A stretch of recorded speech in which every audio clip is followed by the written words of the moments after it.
Hello everyone, आज की class में अध्ययन करने जा रहे हैं रिलेशन एंड फंक्शन। ये relation and function class 11th में है। इसके बाद क्लास 12th में भी, जो कि बोर्ड एग्जाम में है, वहाँ पर भी आपको रिलेशन एंड फंक्शन पढ़ना है।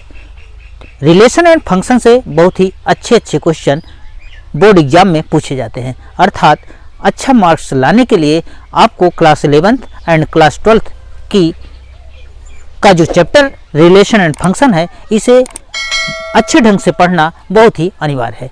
अब ये रिलेशन एंड फंक्शन कहाँ से लिंक है, आपको बताया गया है। सेट चैप्टर से ये relation and function chapter link है। अर्थात इसे बढ़िया से समझने के लिए हमें सेट थ्योरी का पढ़ना या सेट थ्योरी की जानकारी होना बहुत ही आवश्यक है। अब आइए शुरू करते हैं। इसके एक्सरसाइज में क्या क्या है, आइए वन बाय वन इसे जानते हैं। तो पहला हम जाने कि क्रमित युग्म क्या है। क्रमित युग्म अंग्रेजी में कहते हैं order pair.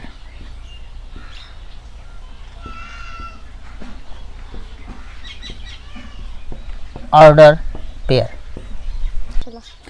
Order and pair. Order का मतलब होता है क्रम से और पेयर का मतलब होता है युग्म, मीन्स क्रमित युग्म। हम पहले अध्ययन करेंगे कि क्रमित युग्म क्या है, क्रमित युग्म का जो एलिमेंट है उसके बीच क्या संबंध है, और संबंध को जानने के बाद हम ये देखेंगे कि ऐसा कौन सा संबंध है जो कि फलन को बताता है। आइए नेक्स्ट देखते हैं। यदि कोई सेट ए है और उसके एलिमेंट ए और बी हैं, suppose that A set A है और उसके element A B C D इस तरह से हैं, तो इस सेट के किन्हीं दो एलिमेंट को लेकर के, सपोज हमने ए और बी को लिया और ए और बी को लेकर के इन्हें हम छोटे कोष्ठक के अंदर बंद कर दें, तो ये जो नया रूप मिला, स्ट्रक्चर मिला, इसे बोला जाएगा क्रमित युग्म। अब ये ए बी हो सकता है या बी ए हो सकता है। दूसरी बात, आप इसके जो एलिमेंट ए और बी हैं, इसे आप अलग अलग सेट से भी ले सकते हैं। सपोज दैट एक सेट है बी और इसके एलिमेंट हैं 1 2 3 4 एट्सेट्रा, और दूसरा सेट है सी, इसके एलिमेंट हैं ए बी सी और डी इस तरह से। और यहाँ से हमें क्रमित युग्म बनाना है, तो हम एक एलिमेंट पिक करेंगे मान लो बी से, और एक एलिमेंट पिक करेंगे सी से, और इसे लिख देंगे। सपोज दैट हमने 1 को पिक किया एंड एक पिक किया ए को, और इस तरह से एक नया क्रमित युग्म बना 1, ए। क्रमित युग्म को आइए कुछ और एग्जाम्पल से समझते हैं। सपोज दैट एक सेट है अपना ए और उसके अंदर एलिमेंट है ए बी एंड सी। एक दूसरा सेट है बी जिसके अंदर एलिमेंट है इवन नंबर 2 4 एंड 6। अब हम क्या क्या क्रमित युग्म कर सकते हैं, किन किन एलिमेंटों को लेकर हम ऑर्डर पेयर बना सकते हैं, आइए देखते हैं। सपोज हमने एक एलिमेंट पिक किया ए, तो ए के साथ आप बी का या तो 2 ले सकते हैं, 4 ले सकते हैं, 6 ले सकते हैं। मीन्स ए को आप पिक करते हैं और ए के साथ आप क्या क्या कनेक्ट कर सकते हैं। ए के साथ आप कनेक्ट कर सकते हैं 2 को, 4 को एंड 6 को, और यहाँ से ऑर्डर पेयर क्या बनेगा, ए एंड 2 आप ले सकते हैं, या तो आप क्या ले सकते हैं, ए एंड 4 ले सकते हैं, दिस इज ऑर्डर पेयर। और क्या ले सकते हैं, ए के साथ 6 ले सकते हैं। इसी तरह से आप बी ले लीजिए और बी के साथ आप 2 को कनेक्ट कर सकते हैं, 4 को कनेक्ट कर सकते हैं एंड 6 को कनेक्ट कर सकते हैं। मीन्स यहाँ से मिलेगा आपको ऑर्डर पेयर बी एंड 2, मिल सकता है आपको बी एंड 4, एंड मिल सकता है आपको बी एंड 6। आप देख पा रहे हैं। तीसरा आप सी ले सकते हैं और सी को भी आप इसी तरह से कनेक्ट कर सकते हैं, सी C को कनेक्ट कर सकते हैं 2 के साथ, 4 के साथ एंड 6 के साथ। तो अब C के जो ऑर्डर पेयर मिलेंगे तो हो जाएंगे C and 2, C and 4, C and 6। तो इस तरह से ऑर्डर पेयर का ये मतलब हुआ कि कोई दो एलिमेंट होंगे, एलिमेंट आएंगे कहाँ से, सेट से आएंगे, और सेट से हम कोई 2 एलिमेंट पिक करेंगे और दोनों को कामा लगा करके एक साथ लिख दें और छोटे ब्रैकेट के अंदर बंद कर दें, और इस तरह से हमारा बन जाएगा ऑर्डर पेयर। अब आइए जानें कि समुच्चयों का कार्तीय गुणनफल क्या होता है। बहुत बढ़िया से समझिएगा कि यदि A तथा B दो नॉन एम्प्टी सेट हैं, मीन्स खाली नहीं है, नल सेट नहीं है, वर्ड सेट नहीं है, मीन्स A और B दो नॉन एम्प्टी सेट हैं, तो A का एलिमेंट ले ले, सेट B का एलिमेंट ले ले, और उन एलिमेंटों को लेकर के हम एक क्रमित युग्म बनाएं। तो जितने भी संभव क्रमित युग्म हैं उन सभी क्रमित युग्मों को लेकर के अगर हम एक नया सेट बना दें तो उस नए सेट को बोला जाएगा समुच्चयों का कार्तीय गुणनफल। आइए इसको मैथमेटिकल लैंग्वेज में समझते हैं। सपोज दैट एक सेट है A और उसके एलिमेंट हैं कुछ न कुछ है, मीन्स नॉन एम्प्टी नहीं है ये, इसके अंदर x y z कुछ है।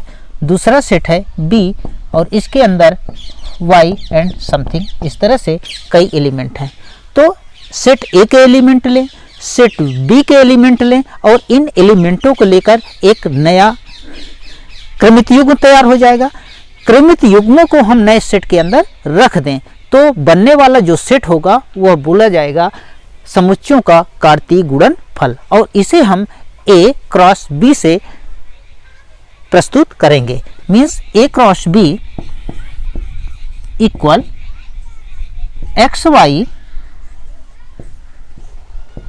such that element x belong to set A and element y belong to set B। और इस तरह से x y जो है ये ऑर्डर पेयरों का एक समुच्चय है। तो महत्वपूर्ण बातों के साथ आपने देखा कि जो पहला पॉइंट था A cross B, A cross B is not equal B cross A, अर्थात अगर A और B दो सेट हैं और उनका हम कार्टेशियन प्रोडक्ट करें तो कभी भी A cross B B cross A के बराबर नहीं होता। बस शर्त एक स्थिति में हो सकता है, कब A क्रॉस B और B क्रॉस A एक ही परिस्थिति में बराबर हो सकता है, जबकि दोनों के दोनों सेट मीन्स सेट A और सेट B अगर दोनों आपस में बराबर हैं तो उस परिस्थिति में A क्रॉस B और B क्रॉस A बराबर हो जाएगा। और छोटी छोटी बातें जानें कि आपने तो देखा कि सेट A का सेट B के साथ Cartesian product A cross B होता है या B क्रॉस A होता है। इसी तरह से आपने ये भी जाना कि एक सेट A है और उसका सेल्फ के साथ कार्टेशियन प्रोडक्ट निकाला जाए, मीन्स A क्रॉस A किया जाए, तो आप A क्रॉस A को आप A की पावर 2 ये भी लिख सकते हैं। इसी तरह से हम सेट A को सेट A के साथ फिर सेट A के साथ, मतलब समझिएगा कि कोई सेट A है और उसका सेट A के साथ अगेन सेट A के साथ अगर हम कार्टेशियन प्रोडक्ट निकालें तो उसका जो ऑर्डर बनेगा, जो एलिमेंट होंगे, अब वहाँ पर 3 एलिमेंट होंगे। मीन्स जब आप केवल 2 सेट लेते थे तो वहाँ पर ऑर्डर पेयर बनता था, ऑर्डर पेयर बनता था, मीन्स दो एलिमेंटों का एक ग्रुप बनता था। अब क्या होगा कि जब A क्रॉस A निकालेंगे तो उस परिस्थिति में हमें क्या मिलेंगे, हमें मिलेंगे ऑर्डर ट्रिपलेट, क्रमिक त्रिक मिलेगा। मीन्स क्या कहें, आइए समझते हैं मैथ की भाषा में। मीन्स अब हमें मिलेंगे A, B and C, such that जहाँ पर A comma B comma C belong to set A. Means A, B और सी तीनों के तीनों सेट ए से बिलोंग करते हैं तथा ए comma B comma she called order triplet. ये ध्यान देने की बात है, अगर दो एलिमेंट होते थे ए बी, बी सी, 1 2 इस तरह से, तो वहाँ कहते थे ऑर्डर पेयर। बट यहाँ पर आप देख रहे हैं कि 3 एलिमेंट हैं, अर्थात हम इसे बोलेंगे ऑर्डर ट्रिपलेट। अब आइए जानें कि क्रमित युग्मों की समानता का क्या तात्पर्य है। कब क्रमित युग्म समान हो सकते हैं या क्रमित युग्म किन परिस्थितियों में बराबर होते हैं। तो इसे ऐसे समझें कि कोई भी दो क्रमित युग्म तभी बराबर हो सकते हैं यदि उन दोनों क्रमित युग्मों में पहला एलिमेंट पहले एलिमेंट के बराबर हो तथा दूसरा एलिमेंट दूसरे एलिमेंट के बराबर हो। आइए उदाहरण से समझें। सपोज दैट एक ऑर्डर पेयर दिया है जिसका एलिमेंट है ए कॉमा बी और दूसरा ऑर्डर पेयर दिया है जिसके एलिमेंट हैं m कॉमा n। अब अगर कहता है कि क्या ये दोनों एलिमेंट बराबर होंगे या किन परिस्थितियों में ये बराबर होंगे, या अगर ये बराबर हैं तो क्या कंडीशन हो सकती है। तो अगर पहला ऑर्डर पेयर ए बी बराबर है दूसरे ऑर्डर पेयर mn के, तो निश्चित तौर पर ये बात तय है कि पहले ऑर्डर पेयर का पहला एलिमेंट और दूसरे ऑर्डर पेयर का पहला एलिमेंट जरूर बराबर होगा। दूसरी बात, पहले ऑर्डर पेयर का दूसरा एलिमेंट और दूसरे ऑर्डर पेयर का दूसरा एलिमेंट भी जरूर बराबर होगा। मीन्स ए के बराबर होगा m और b के बराबर होगा n। एक्सरसाइज 2.1 के प्रश्नों को आइए सॉल्व करते हैं। पहला प्रश्न इस प्रकार से है कि यदि x/3 + 1 कामा y - 2/3 इक्वल 5/3 कामा 1/3, तो x और y का मान बताइए। यहाँ पर जो बात हमें पता है वो पता है कि दो ऑर्डर पेयर दिए गए हैं, पहला order pair this one and दूसरा ऑर्डर पेयर दिस वन, और दोनों ऑर्डर पेयर आपस में बराबर हैं। तो दो ऑर्डर पेयर कब बराबर होते हैं? दो ऑर्डर पेयर तभी बराबर होंगे यदि पहले ऑर्डर पेयर का पहला एलिमेंट दूसरे ऑर्डर पेयर का भी पहला एलिमेंट आपस में बराबर हो और दूसरा एलिमेंट दूसरे एलिमेंट के बराबर हो। मतलब पहला एलिमेंट पहले के बराबर हो, दूसरा एलिमेंट दूसरे के बराबर हो। तो आइए हल करें। मीन्स x/3 प्लस का 1 इक्वल होगा जरूर से जरूर 5/3 के। उसी प्रकार से second element means y minus का 2/3 ये बराबर होगा 1/3 के। मीन्स पहला एलिमेंट पहले के बराबर होगा और दूसरा एलिमेंट दूसरे के बराबर होगा। अब इसे सॉल्व करिए। आप 1 को पक्षांतर करेंगे, ट्रांसपोज करेंगे तो मिलेगा 5/3 माइनस का 1 मीन्स x/3 इक्वल यहाँ से 3 1 जा 3 ये मिलेगा 2/3। 3 से 3 कैंसिल आउट हुआ मीन्स x की वैल्यू क्या मिली 2, अर्थात x इक्वल 2। इसी प्रकार से y की वैल्यू आइए फाइंड करते हैं। यहाँ से मिलेगा y इक्वल 1/3 प्लस का 2/3। इसे आप ऐड करेंगे ये हो जाएगा 3/3। 3/3 मीन्स क्या मिला हमें y इक्वल 1 मीन्स x की जो वैल्यू है वह है 2 और y की वैल्यू है 1। आइए नेक्स्ट। दूसरा सवाल क्या कहता है कि यदि समुच्चय A में कुल 3 अवयव हों तथा समुच्चय B है उसमें एलिमेंट 3 4 5 हो, मीन्स आप ये कहिए कि सेट ए में भी 3 एलिमेंट हैं और सेट बी में भी 3 एलिमेंट हैं। तो अगर हम इनका कार्टेशियन प्रोडक्ट करें ए क्रॉस बी, तो ए क्रॉस बी में कुल कितने एलिमेंट होंगे। तो आप जानते हैं कि अगर सेट ए में कहे कि कुल m एलिमेंट हैं और सेट बी में कुल n एलिमेंट हैं, तो a क्रॉस बी या b क्रॉस a में कुल कितने एलिमेंट होंगे, m इंटू का n।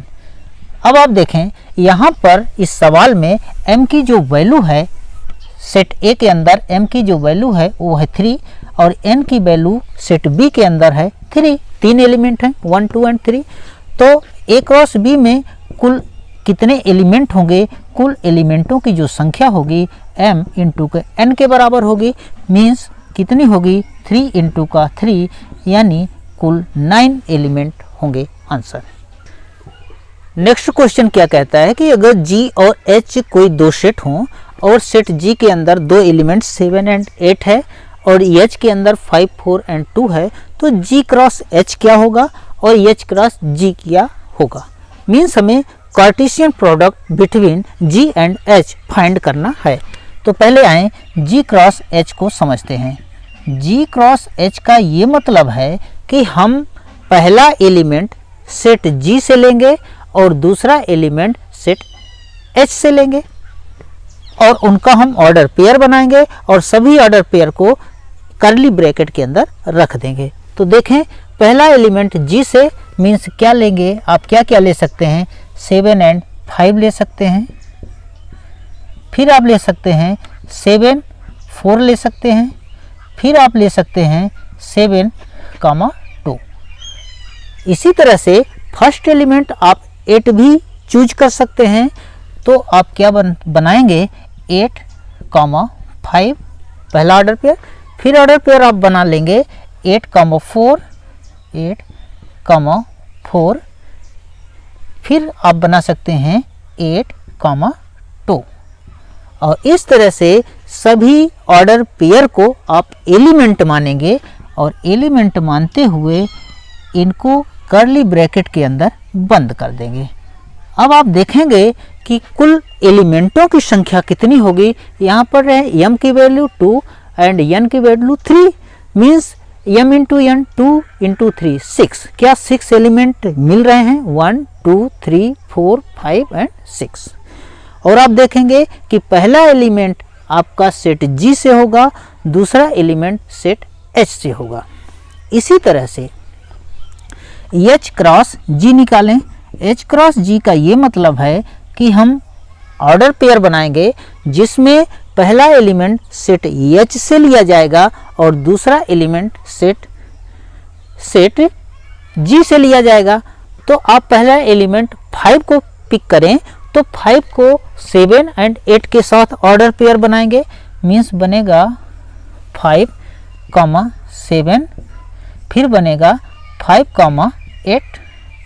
इसी तरह से 4 को पहला एलिमेंट मानेंगे तो आप क्या क्या बना सकते हैं 4 7 एंड 4 8। इसी तरह से आप 2 को फर्स्ट एलिमेंट माने तो क्या क्या बनेगा 2 7 एंड 2 8। और इस तरह से H क्रॉस G का ऑर्डर पेयर बना और इन ऑर्डर पेयर को हम एलिमेंट माने और एलिमेंटों को हम कर्ली ब्रैकेट के अंदर बंद कर देंगे। तो इस तरह से आप पा रहे हैं G क्रॉस H की value and H cross G की वैल्यू। नेक्स्ट